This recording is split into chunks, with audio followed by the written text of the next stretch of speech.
selamat datang kembali di YouTube channel saya di kelas Bu Wenti Krisna, dan kali ini di kelas komunikasi bisnis. Lanjutan dari video yang kemarin. Kalau kita kemarin sudah membahas apa itu yang namanya komunikasi bisnis, dan sekarang kita berbicara tentang budaya komunikasi. Menarik sekali, teman-teman. Kalau kemarin kita sudah berbicara komunikasi bisnis itu seperti apa, sekarang kita akan berbicara budayanya. Ternyata budaya di setiap pastinya ya, di setiap daerah, apalagi negara itu pasti beda-beda. Ya, kita akan membahasnya sekarang. Menurut John V. Thiel dan Cortland L. Bovee, budaya atau culture merupakan sistem bersama dari simbol-simbol, keyakinan-keyakinan, sikap-sikap, nilai-nilai, harapan-harapan, dan norma-norma bagi perilaku. Latar belakang seseorang akan mempengaruhi caranya memprioritaskan hal-hal yang menurutnya penting dalam hidup. Budaya juga turut menentukan sikap seseorang terhadap hal-hal yang pantas ataupun tidak pantas dalam suatu situasi, serta menetapkan aturan-aturan dan dalam berperilaku. Jelas ya, tuh budaya itu ya merupakan sistem bersama dari simbol-simbol, keyakinan-keyakinan, sikap-sikap ya setiap individu di setiap daerah, apalagi di setiap negara. Nah, di sini dijelaskan juga bahwasannya ada yang namanya high context culture dan low context culture. Maksudnya apa, Ibu? Kalau di buku ini dijelaskan, dalam budaya konteks tinggi, sebagian besar informasi disimpulkan dari konteks suatu pesan. Negara-negara yang memiliki tipe budaya semacam ini antara lain Jepang, Arab, dan Amerika Latin. Jadi pesan itu buat mereka, pesan yang dibuat mereka itu adalah yang disimbolkan itu mereka tuh sakral banget lah gitu loh, kalau umpamanya di 3 negara high context culture ya. Jadi contoh Jepang misalnya begini, Jepang Uni Emirat Arab, contohnya preferensi strategi komunikasi misalnya banyak ya di sini ya. Kalau umpamanya di Jepang Uni Emirat Arab itu biasanya strategi komunikasinya itu tidak langsung, sopan dan ambigu. Orang Jepang tuh kalau mamanya mau menyapa ada simbol menunduk dulu gitu ya, nggak langsung geradakan gitu ya. Maksudnya itu ciri-cirinya orang Jepang dan orang Arab. Tapi kalau mamanya kita bergeser ke Eropa, Jerman, Kanada, Amerika, hey what's up guys, nah kayak gitu ya. Biasanya kalau mamanya ketemu sama orang itu beda kayak kita di Indonesia gitu, beda ya. Kita lebih cenderung seperti di Jepang ya, kalau ketemu itu assalamualaikum dulu atau salam dulu dengan berbagai salam dari berbagai agama gitu kan ya. Ada simbol-simbol dengan cara cium tangan dan lain sebagainya kepada yang lebih tua. Itu namanya kita adalah high context culture, budayanya sangat tinggi banget untuk mengangkat hal-hal yang seperti itu. Tapi kalau mau bergeser ke negara Eropa, beberapa negara Eropa itu tidak seperti itu, cuma beda. Tugasnya adalah coba cari beberapa referensi 2 hal yang high context dan juga low context culture ya. Bandingkan, kalau umpamanya negara ini caranya seperti ini, kalau begini, kalau negara ini caranya adalah seperti ini. Paham ya? Cari 2 perbedaan high context culture dan low context culture berdasarkan contohnya masing-masing. Oh, kalau Indonesia itu kalau ketemu yang lebih tua itu mengucapkan salam dan juga cium tangan loh. Nah, kayak gitu ya. Kalau sama saudaranya, kalau enggak biasanya kalau ketemu orang lain tuh biasanya kita salaman aja. Kalau orang Jepang tuh sampai menundukkan. Nah, kayak gitu. Coba cari budaya komunikasi di setiap negara, nggak boleh sama. Oke? Coba cari-cari, harus pinter cari referensinya. Oke, kita lanjut lagi dalam konteks komunikasi interpersonal dengan latar belakang budaya yang berbeda di lingkungan pekerjaan. Ada baiknya kita mempelajari budaya masing-masing orang terlebih dahulu. Ada beberapa cara berperilaku yang biasa diamati. Ya, ini yang perilaku seseorang atau budaya komunikasi seseorang di setiap daerah ataupun di setiap negara itu berbeda-beda kan. Yang bisa diamati itu dari apanya sih? Yang pertama adalah dari memberi salamnya.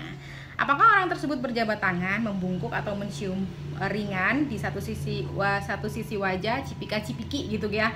Apakah orang tersebut berjabat tangan hanya ketika pertama kali diperkenalkan atau setiap kali menyapa, say hello, dan mengucapkan selamat tinggal, goodbye? Nah, itu bisa diamati ya. Ada beberapa cara perilaku yang bisa diamati dalam berkomunikasi, konteks budaya komunikasi. Greetingnya orang tuh pasti beda-beda. Kalau di Indonesia tadi ya, cium tangan kepada yang lebih tua, bersalaman, itu juga adalah greeting yang biasanya dilakukan oleh orang Indonesia, dan mengucapkan salam dengan masing-masing agamanya masing-masing, biasanya gitu ya. Dan yang kedua adalah personal space. Ketika berbicara, apakah orang tersebut berdiri lebih dekat atau lebih jauh daripada yang biasa kita lakukan? Ada temen yang memang dari luar negeri gitu ya, nggak terlalu deket banget, jadi dijaga banget jaraknya. Kalau mau bicara, oh ya Mbak Wenti, oh baik Bu Wenti. Jadi jarak itu bener-bener mereka itu diatur, nggak sok kenal, sok deket, SKSD gitu kan. Jadi benar-benar budaya komunikasinya bagus. Dia tahu kalau ini baru kenal, dia tahu dia ini mengerti kalau masih baru kenal pertama kali, nggak SKSD gitu ya. Harusnya begitu ya. Meskipun dia sudah kenal beberapa kali, tapi tahu batasannya, dia akan tetap masih personal space, melakukan personal space. Jadi nggak sok-sokan kenal banget gitu tuh loh. Itu adalah budaya komunikasi. Beda dengan orang Indonesia, kadang cuman kenal sekali, 2 kali udah ramah ya, karena kita kan katanya ramah banget ya. Cuman kan tidak semua orang ya bisa diperlakukan seperti itu. Tidak semua orang pun bisa memperlakukan kita seperti itu, karena beda-beda budaya komunikasinya. Tetap menjaga space-nya ya, personal space itu ya. Yang ketiga adalah touching, menyentuh. Apakah orang tersebut biasanya menyentuh di lengan untuk menunjukkan ungkapan selamat, atau apakah orang tersebut menahan diri untuk tidak menyentuh sama sekali? Kalau kita mengucapkan selamat itu dipuk-puk gitu ya, selamat ya, selamat itu kan ya. Itu kalau umpamanya kita udah deket, kalau kita udah deket dengan temen kita atau lawan bicara kita gitu kan ya. Tapi kalau umpamanya di negara lain ada yang tidak bersikap seperti itu, ya jangan digituin gitu ya. Itu kalau touchingnya, karena tidak semua orang itu kalau umpamanya dapat hal bahagia itu langsung dipegang pundaknya dan lain sebagainya, kayak kita tuh sis bro banget lah gitu ya. Jadi nggak seperti itu, nggak semua orang tuh bisa diperlakukan seperti itu. Komunikasi budaya komunikasi, jangankan setiap negara gitu ya, jangankan setiap daerah, kadang satu kelompok teman dengan teman yang lain itu udah mempunyai budaya yang beda-beda. Ada yang teman itu satu geng itu orangnya tuh diem-diem banget gitu ya, ada yang memang rame banget gitu ya. Kalau pas ketemu sama si geng yang pendiam, so asik banget ya, memang nggak bisa begitu. Memang kita harus benar-benar bisa beradaptasi di mana kita harus masuk di sebuah komunitas tersebut. Jadi nggak bisa dipaksakan gitu ya, jadi kita harus memang bisa beradaptasi, adjust gitu.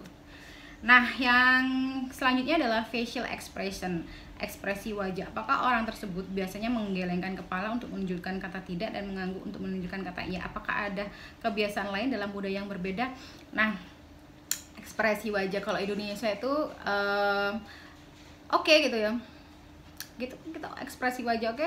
Kayak nggak mood banget itu melak tah sakarep ya. Gitu, wajahnya itu cuman gini aja. Itu udah mengartikan gitu ya sebuah pesan terhadap lawan bicara kamu. Kayak di India juga, justru kalau saya berbicara dengan teman-teman saya yang di luar negeri atau terutama yang ada di India, itu biasanya mereka bilang iya itu bukan ngangguk tapi begini gitu kan ya. Mereka tuh bilangnya, saya jadi bingung kan. Oh, ternyata kalau mereka menggelengkan seperti itu sebenarnya mereka membicarakan atau menyampaikan yang namanya pesan iya gitu. Beda-beda ya, itulah beda ya. Baguslah komunikasi budaya itu, macam-macam budaya komunikasi. Yang selanjutnya adalah eye contact, kontak mata. Apakah orang tersebut sering melakukan kontak mata atau menghindarinya? Contoh, di negara barat kontak mata sering dianggap sebagai tanda kejujuran dan keterbukaan. Namun dalam budaya lainnya hal ini dapat menjadi tanda agresivitas atau sikap kurang hormat. Ini repot lagi kan. Kalau umpamanya di Indonesia kita diajarkan kalau berbicara lihat orangnya. Nah, di negara-negara barat sana ya, seperti mana di negara-negara barat yang seperti di Amerika dan sekitarnya, itu kalau kita berbicara melihat orang itu sangat menghargai sekali loh. Tapi kalau kita tidak berbicara itu tidak melihat, itu kan biasanya dibilang tidak sopan. Tapi ada beberapa negara yang justru kalau melihat matanya itu dianggap, nggak tahu, katanya kurang pas, terlalu agresif dan lain sebagainya. Budaya komunikasi. Oke. Yang selanjutnya adalah postur. Apakah orang tersebut biasanya membungkuk dan bersantai di kantor dan di depan publik, atau apakah orang tersebut duduk dan berdiri tegak? Oh, kalau umpamanya di depan publik, kalau kalian santai di sini ya, HP-HPan. Itu budaya zaman saat ini sih ya, karena sudah digital banget. Tapi kalau dulu-dulu sih, kalau umpamanya nyegat nunggu angkot, nunggu bis, itu mereka duduk aja gitu ya. Beda dengan yang sekarang, posturnya udah aneh-aneh lah ya untuk nungguin bis ataupun angkot dan lain sebagainya. Postur tubuh, budaya lagi. Dan yang selanjutnya adalah formalitas. Secara umum, apakah budaya orang tersebut tampak lebih formal dibandingkan budaya kita atau tidak? Kadang kalau umpamanya kita, kalau orang India itu kan mencium kaki yang lebih tua, kalau kita mencium tangan gitu ya. Dan itu apakah sekedar formalitas atau gimana? Kalau Indonesia itu kan memang bukan formalitas sih, itu tergantung budaya komunikasi daerah mana. Kalau di Jawa kayaknya banget ya, sakral banget mencium tangan kakek nenek, pak de bude gitu ya. Tapi tidak semua orang itu bisa melakukan hal yang sama yang kita lakukan ya, beda-beda lagi. Itu sih terkait dengan beberapa cara berperilaku yang bisa diamati dalam budaya komunikasi. Terima kasih banyak, semoga paham, dan tolong kasih contoh juga, cari contoh juga terkait dengan beberapa cara berperilaku ya yang bisa diamati. Aduh, gatel banget sih, hujan guys. Jadi saya sudahin dulu videonya. Jadi jangan lupa cari referensi juga terkait dengan situasi, cari juga terkait dengan beberapa cara berperilaku yang biasanya diamati, mulai dari greetingsnya orang negara ini gimana, daerah ini bagaimana. Gak harus di luar negeri ya, di dalam negeri aja boleh juga. Terima kasih banyak ya untuk watchingnya, sudah menyaksikan video ini, dan semoga bermanfaat. Terima kasih banyak. Wassalamualaikum warahmatullahi wabarakatuh.